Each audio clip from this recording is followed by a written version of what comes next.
Olá! Hoje o nosso papo é sobre um tema muito delicado, mas que precisa ser conversado com muita clareza e com boa informação: a perda gestacional recorrente. A gente vai mergulhar aqui nas diretrizes da Sociedade Europeia de Reprodução Humana e Embriologia, a famosa SSRE, para tentar entender o que a ciência mais recente tem a dizer sobre essa jornada. E olha, para começar, é fundamental a gente reconhecer o tamanho do impacto emocional que uma experiência como essa tem. O próprio documento da SHE, ele já abre com essa citação, o que já dá o tom de empatia que precisa guiar toda essa conversa, né?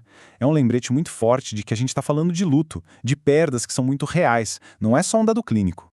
Ok, então por onde a gente começa a entender esse cenário que é tão complexo?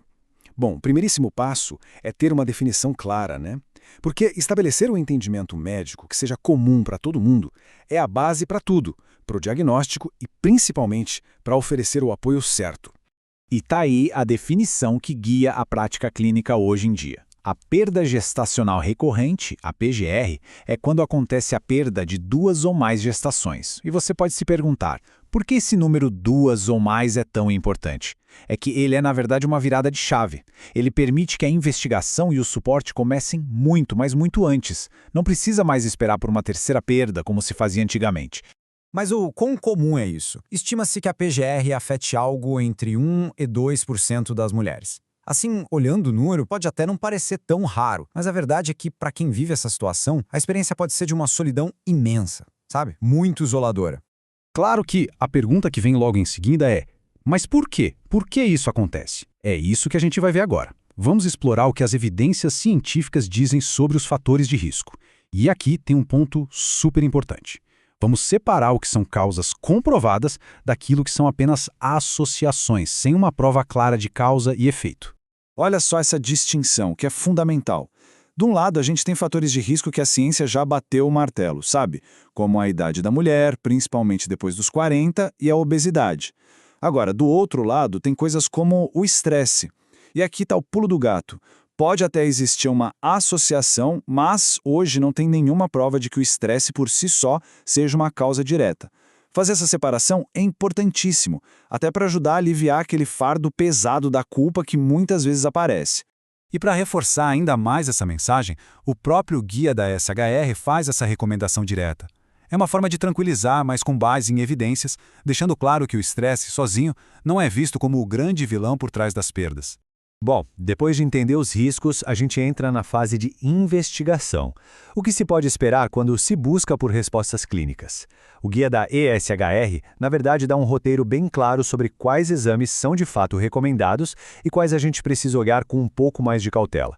Essa tabela aqui resume uma das mensagens mais importantes do guia. Às vezes, menos é mais. A recomendação é focar nos exames que são chave, que têm uma base científica forte, como a triagem da tireoide, a avaliação do útero e a pesquisa da síndrome antifosfolípide.